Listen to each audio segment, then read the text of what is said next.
अगर आपको मैं एक क्वेश्चन पूछूं, चाहे आप जितने मर्जी इंटरव्यूज को सुनते हो, जितने मर्जी पॉडकास्ट सुनते हो, जितनी मर्जी बुक्स रीड करते हो, या फिर इसके रिलेटेड लर्निंग के रिलेटेड सेल्फ इंप्रूवमेंट के रिलेटेड वीडियोस देखते हो, तो सबसे इंपॉर्टेंट क्या है? सो इफ आपने सही गेस किया तो कंग्रेचुलेशंस, एटलीस्ट आपको इतना पता है कि सबसे ज्यादा जरूरी क्या है।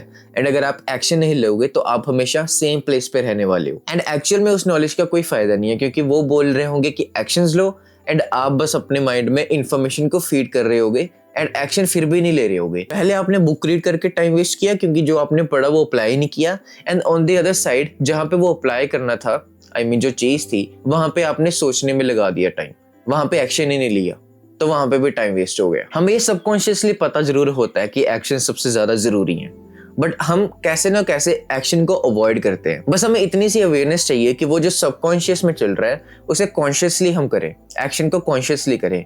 माइंड को आपको इतना तो पता है ना कि एक्शन बहुत जरूरी है, ये हर चीज का फर्स्ट स्टेप है, एक्शन सबसे पहले स्टेप है, राइट? सो इंट्रोडक्शन में मैंने आपको बस अवेयर किया है सो दैट आपको पता हो कि इस वीडियो को आपको क्यों देखना है, एंड आपको एक्शन की वैल्यू पता हो। एंड अगर आपको अब एक्शन की वैल्यू पता लग गई है तो आपके माइंड में ये क्वेश्चन आ रहा होगा कि हम अवॉइड क्यों करते हैं एंड प्रोक्रेस्टिनेट क्यों करते हैं, हम एक्शंस कभी भी क्यों नहीं ले पाते। तो I am pretty much sure कि इस वीडियो के बाद आपकी जो प्रोक्रेस्टिनेशन की हैबिट है वो चले जाएगी, अगर आप इस वीडियो को पूरा फॉलो थ्रू करते हो तो। So first step is make a list. Make a list of what? जो भी चीजें आप अवॉइड कर रहे हो। सो आपको क्या करना है, आपको एक लिस्ट बनाना है 5 चीजों का, मतलब 5 थिंग्स का जो आप अवॉइड कर रहे हो। फॉर एग्जाम्पल, आप जिम जाना अवॉइड कर रहे हो, आप अपनी डाइट को अवॉइड कर रहे हो, आप वीडियोस बनाना अवॉइड कर रहे हो, कोई भी चीज हो सकती है, आप रीडिंग अवॉइड कर रहे हो, मतलब कोई भी चीज जो आप अवॉइड कर रहे हो उसको लिखो। ये स्टेप सिर्फ इसलिए होने वाला है सो दैट आप एटलीस्ट अवेयर हो जाओ कि आप कौन सी चीजें अवॉइड कर रहे हो, क्योंकि हमें मेंटली तो पता है यहाँ पे ही है सब कुछ कि हाँ हम ये अवॉइड कर रहे हैं, बट जो क्लैरिटी आएगी ना जब आप लिखोगे, क्योंकि शायद से आपने सुना होगा कि जो पेन होता है, अगर हम लिखते हैं कुछ तो जो वो पेन की वाइब्रेशंस है वो आती हैं, हम जब लिखते हैं तो हमारे जो इमोशंस हैं वो भी आते हैं। तो लिखने का बहुत फायदा होता है, तो वो चीज आपके दिमाग में चले जाएगी। तो आपको पेन एंड पेपर लेना है। वैसे तो आप ये नोट्स में भी लिख सकते हो, बट आई रिकमेंड कि आप पेन पेपर लेके वहां पे लिखो। सो इन 5 में से एक चूज करो जो अभी के टाइम पे आपके लिए सबसे ज्यादा इंपॉर्टेंट है एंड अर्जेंट है, या फिर आप देख सकते हो कि किसको सबसे ज्यादा आप अवॉइड कर रहे हो, मतलब कि just choose one of these जिसपे आप काम करना चाहते हो कि आप उसे अवॉइड ना करो, क्योंकि ट्रस्ट में ये पूरी सॉल्व होने वाली है। जो भी चीज आप चूज करोगे ना, वो इस वीडियो के बाद जब आप अप्लाई करोगे तो वो सच में प्रोक्रेस्टिनेशन आपकी खत्म होने वाली है, आप कभी भी उसे अवॉइड नहीं करोगे। तो कॉन्शियसली चूज करो। ये चीज ऐसी है कि जैसे आप कोई मॉल में जा रहे हो एंड वहां पे आपको कोई शर्ट पसंद आ गई है, आपको पता है कि आपको उसको खरीदने के पैसे हैं, जैसे समझ लो कि वो 500 रुपए की है, एंड आपके सामने 2-3 चॉइसेस हैं, एंड आपको पता है कि आपके पास पैसे हैं, आप खरीद सकते हो उन 2-3 चीजों में, तो आप अपनी बेस्ट देखोगे, राइट? कि मैं बेस्ट कौन सी चूज करूं जो मैं खरीद सकता हूं, जो मेरे पे ज्यादा सूट करती है या फिर मुझे ज्यादा पसंद आती है। तो ये भी यही चीज है। अब इन लिस्ट में से कोई चूज करो एक जो सबसे ज्यादा आपके लिए इंपॉर्टेंट है, सबसे ज्यादा अर्जेंट है, जिसको करके आपको एक प्राउड की फीलिंग आएगी या फिर एक खुशी फील होगी, उसे चूज करो। तो the second step is time blocking. So आपने अब लिस्ट बना ली है, आपने चूज भी कर लिया है कि कौन सी चीज को आपको अवॉइड नहीं करना है। सो इन दिस स्टेप हम बस टाइम ब्लॉक लगा देंगे, may be 5 minutes, 10 minutes, 15 minutes, and ये डिपेंड करता है कि आपने कौन सा टास्क को चूज किया है। तो आपको क्या करना है, जो भी आपका टास्क आपने चूज किया है, फॉर एग्जांपल रीडिंग, तो इसमें आपको क्या करना है, जो भी आपका टास्क है उसके नीचे ऐसे एरो बना के लिखना है 10 मिनट्स, 20 मिनट्स, जितने टाइम के लिए वो आप करना चाहते हो कि दिन में मैं इतने टाइम पढ़ूंगा ही पढ़ूंगा। फॉर एग्जाम्पल आपने डिसाइड किया कि आप 10 मिनट्स करोगे, एंड ये टाइम पीरियड उतना होना चाहिए जितना आपको प्रैक्टिकली पॉसिबल लगे।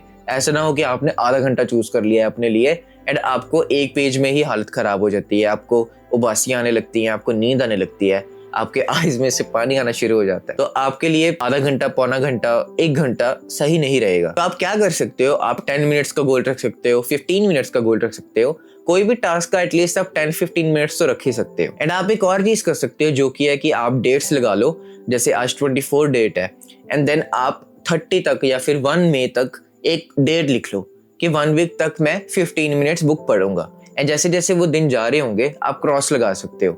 उससे क्या होता है कि हमें एक सेंस ऑफ अकम्पलिशमेंट आती है कि हमने कुछ कर रहे हैं, एंड जिस दिन वो टिक नहीं होगा तब आपको इतना रिग्रेट होगा कि अगले दिन आप दोबारा कर ही लोगे। या फिर ऐसा होता है कि just for the sake of crossing that thing आप वो टास्क कर लोगे। फॉर एग्जाम्पल आप जिम जाना अवॉइड कर रहे हो, उसमें स्ट्रगल कर रहे हो, तो अपने लिए आप गोल रखो कि मैं सिर्फ 20 मिनट्स के लिए जाऊंगा, एक्चुअल में पूरे 20 मिनट्स। इससे ज्यादा जब हुआ आ जाओ वापस। ये स्टेप हमारे लिए इसलिए जरूरी है क्योंकि हम जो सोचते हैं ना, हम सोच में ही स्ट्रगल करते हैं।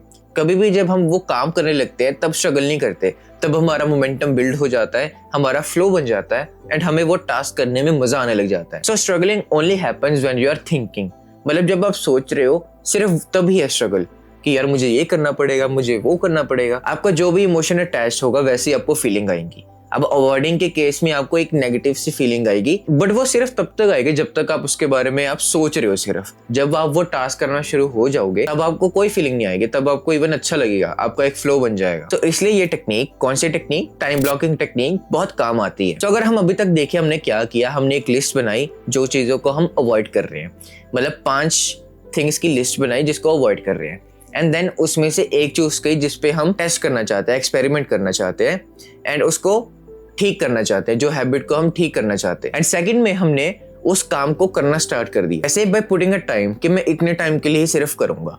तो आपका एक स्पेसिफिकेशन फैक्टर इसमें आ गया कि मैं बस 10 मिनट के लिए करूंगा।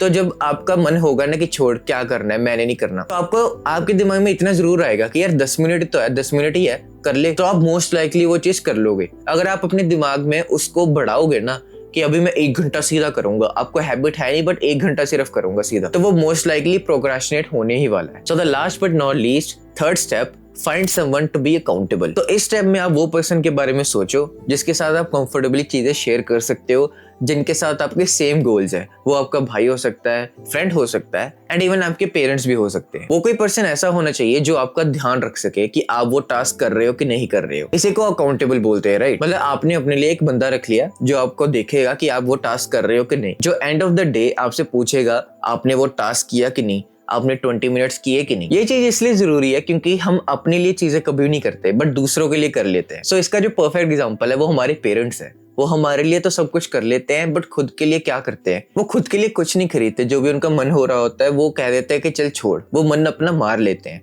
बट हमारे लिए वो सब कुछ करते हैं, हमें सब कुछ लेके देते हैं। सो एक साइकोलॉजी है कि हम खुद के लिए नहीं करते बट दूसरों के लिए कर लेते हैं। तो इसलिए जो अकाउंटेबिलिटी है वो हमारे लिए बहुत काम में आ सकती है, क्योंकि तब हमें ऐसा फील होगा कि हम किसी और के लिए कर रहे हैं। मतलब कि हम जो टास्क कर रहे हैं वो इवेंचुअली तो हम अपने लिए कर रहे हैं, बट ऐसे दिमाग में आएगा कि हमें एंड ऑफ द डे उस बंदे को वो टास्क बताना है। एंड वो बंदा आप सही से चूज करोगे जो आपको एक्चुअल में सुनेगा एंड एक्चुअल में उसको मैटर करता होगा कि आप वो चीज कर रहे हो कि नहीं। तो आपको एक ऐसी फीलिंग आएगी कि आप उसके लिए काम कर रहे हो सबकॉन्शियसली। सो आप पे ये प्रेशर भी बिल्ड करेगा कि एंड ऑफ द डे आपको वो बताना पड़ेगा उस बंदे को कि ये मैंने काम किया कि नहीं। तो आपकी ईगो भी बीच में आएगी and that ego will help you कि आप उन चीजों को अवॉइड ना करो एंड जो आपने टास्क सोचा है, कितने टाइम पीरियड के लिए सोचा है, वो सब करोगे आप। तो अगर आप ये 3 स्टेप फॉलो करते हो तो आई एम श्योर कि आपके जो एक्शंस आप जो अवॉइड कर रहे हो वो मोस्ट लाइकली हो ही जाएंगे। क्यों? क्योंकि जो सबसे इंपॉर्टेंट चीजें थी वो आपने कर ली हैं।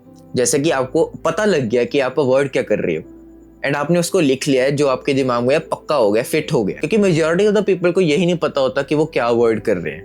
एक कॉन्शियसनेस नहीं होती, बस दिमाग में चल रहा होता है कि हाँ हम जिम जाना अवॉइड कर रहे हैं, बट एक जो कॉन्शियसनेस है वो नहीं आ पाती उस टास्क पे, तो इसलिए वो अवॉइड ही होता रहता है। तो आपने इसको लिख लिया है एंड जितनी बार लिखोगे उतना अच्छा है, वो उतना आपके दिमाग में ज्यादा फिट होगा। एंड सेकंड स्टेप में आपने उसको बहुत ईजी बना दिया है कि आपके लिए अगर 1 आवर मुश्किल है तो आपके लिए 10-15 मिनट्स तो कुछ भी नहीं होंगे, राइट। वो तो बहुत कम है, इतना तो आप अपने दिन में दे ही सकते हो एक टास्क को। एंड आप नोटिस करोगे आप 10 मिनट्स जब कर लोगे तो आप और करना चाहोगे। जब आप और करना चाहोगे तो आपको रुकना नहीं है, आप उस फ्लो को मेंटेन करो एंड उस टास्क को करते रहो। एंड हाँ, अगर आपको 10 मिनट्स 15 मिनट्स के बाद थोड़ा बोरिंग लगता है एंड आपको जाने का मन करता है तो आप चले जाओ, क्योंकि आपने ऑलरेडी विन एक अचीव कर लिया जो कि है वो 10 मिनट के लिए करना, 15 मिनट के लिए करना, तो आप ऑलरेडी जीत चुके हो। एंड थर्ड स्टेप में आपने एक पर्सन रख लिया, जैसे हम जिम में एक ट्रेनर हायर करते हैं या फिर बिजनेस कोचेस हम हायर करते हैं अपने बिजनेस को टेक केयर करने के लिए, तो ऐसे ही आपने अपने प्रोक्रेस्टिनेशन को अवॉइड करने के लिए एक बंदा रख लिया जो आपका ध्यान रखेगा कि आप वो टास्क कर रहे हो कि नहीं। तो guys that's it for the video. I hope आपको इस वीडियो से कुछ सीखने को मिला होगा एंड अगर आप ये अप्लाई करते हो तो मुझे कॉमेंट में जरूर बताना कि आपको क्या रिजल्ट मिले एंड एक्चुअल में आप अपनी प्रोक्रेस्टिनेशन को ठीक कर पा रहे हो या नहीं। And make sure to subscribe अगर आप और ऐसी सेल्फ इंप्रूवमेंट के रिलेटेड वीडियोस को मिस नहीं करना चाहते। And you can always comment that topic, जो भी चीज से आप मे बी स्ट्रगल कर रहे हो, I'll definitely make a video on it. So guys, that's it for the video and I'll see you in the next video.